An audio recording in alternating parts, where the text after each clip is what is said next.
It's finally here. The moment nobody has been waiting for.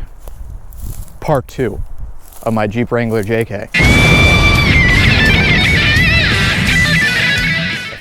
And the upgrades that we've done to it. What have you done to it? That's probably what you're all asking. Well, I bought stuff and I put it on it. Thank you for watching. All right, fine. I've done quite a few different things to this vehicle. It looks vaguely the same, but if you've got a keen eye, you can tell what's been done to it. We'll start off on the first thing I did, which is these wheels. About 5 wheels and tires. I don't know what they are because I didn't get my cheat sheet like an idiot, but the first thing I did to this Jeep, that's going to be the wheels and tires. So I actually bought these on Facebook Marketplace. They're the Vison Nemesis wheels. They're 17x9 with a 4.5-inch back spacing. They're wrapped with the Cobra Discovery AT3s XLT. The tire size is 285 by 70, and they're obviously on a 17-inch rim. And if you want that in inches, it's 32.7 inches. So not quite a 33, still not a 32, somewhere in between. But these tires have been absolutely amazing. I bought them used, but they had like almost no miles on them. I think less than 100 miles, and came with all 5 wheels and tires. Can't beat that. It was 1,100, and the only damage is just on the fake beadlock right here. Tires grip very well in the snow and the wet and the mud and on rocks, so no complaints there.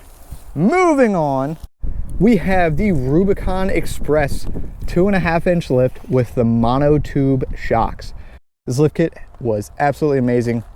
I actually put it on myself with a friend with a lot of help, but it rides way better than stock. Lifted everything, gave me much needed clearance between the fenders. It's got good flex. Like I said, the ride is very great, and it actually wasn't too hard to install with a friend who actually knows what they're doing, because I don't. But this lift kit was $717 and worth every penny of it. You can get it with the cheaper twin tube shocks for like 200 bucks cheaper, but the Monotube's the way to go. All right, for this next one, we're going down underneath the front of the Jeep. Yeah, I know, we're not getting too technical, too crazy. But when I went to get this aligned after the lift, wheels, and tires, the shop recommended I get a steering stabilizer kit. So this is the Rock Jock current Lync steering, Rubicon Express steering stabilizer and relocation kit, and the high steer steering system. It's been great. It looks like it's way overpowered for what I need, seeing as that I don't even have 33s on this thing, but this steering system is super thick. I mean, look at that. It's ridiculous. I don't even know what I need for that. I feel like I need bigger axles to even make these worth it. But this was quite expensive. It was like $627 for the Rock Jock. The Rubicon steering kit was, and relocation was only 60 bucks. And then the high steer system was 186. And I did not actually install this part myself. This is one of the few things that I didn't do myself on this Jeep.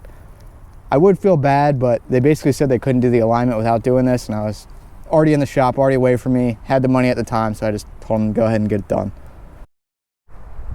On to more fun things. I have the Smitty built SRC Classic front bumper with the mounting points for that. And on there I have the Badlands Apex winch. It's a 1,200 pound winch, waterproof, wireless, or wired, whatever you want.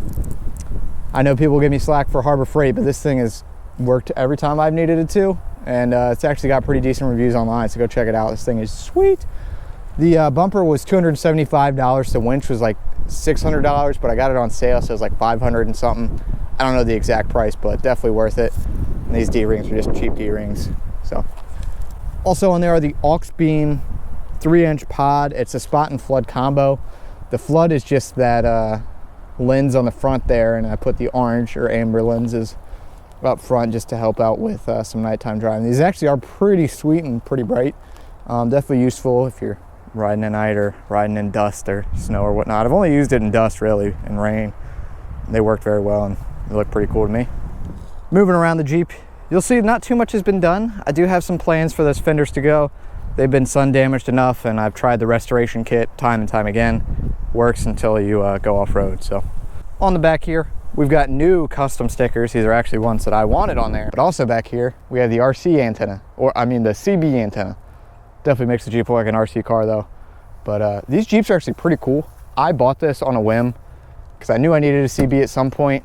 So I just bought the antenna when I was at a store, impulse buy. But this Jeep was pretty sweet. So most cars you have to like cut or do something weird. Jeep, literally you run it to here, you run the cable down there. There's actually a little port on the outside of the Jeep that you cut open, and it's like a rubber grommet, so it's actually meant for this. And then you can run your wire down through there, through here, under your carpet. Excuse the mess, filming a video here. And then I linked it up all the way to my actual CB itself. It's just a cheap Cobra one, and then I got my hand mic right there. So it's a pretty nice setup. It works very well, and it stays out of the way when I'm not using it.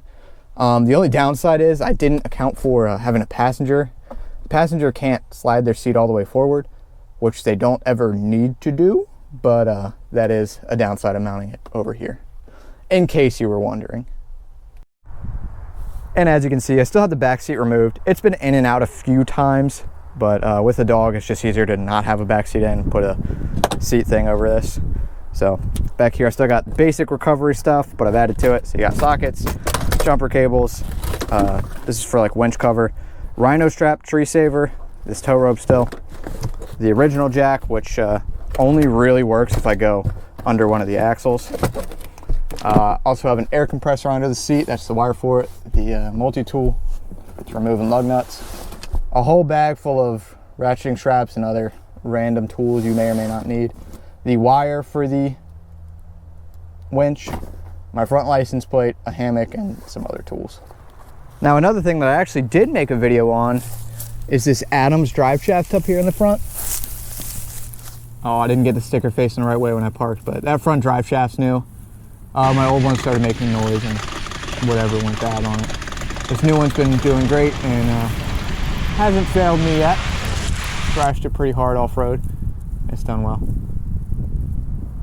Still rocking the shorty antenna. So what, it's small. Does size really matter? Inside the passenger side, obviously your space has been taken over by the driver. That should be expected. You got the phone mount that mounts to this bar. Keeps it in view, just like any maps or anything. Also, you got the CB that takes up some of your leg room. And then, like I said, you can't move this seat all the way forward, but honestly, if you're sitting that close, you got a problem.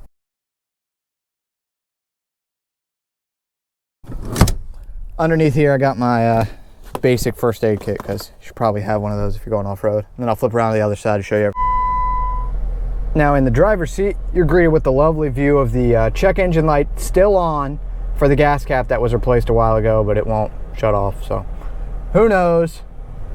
Of course, you got Bob the bobblehead. And this is what I was saying, where it's just right in your view, so you can read the maps while you're driving, and then CB is right there too. Take that off. Do what you need to do. Controls right here. So it's right next to your shifters. That does pop off all the time. Anyways, we also got the silver duck hiding up there. I know, it's a Jeep thing. But yeah, we are actually at 152,000 miles, 644. So put a decent bit of mileage on this thing, but had fun ever since.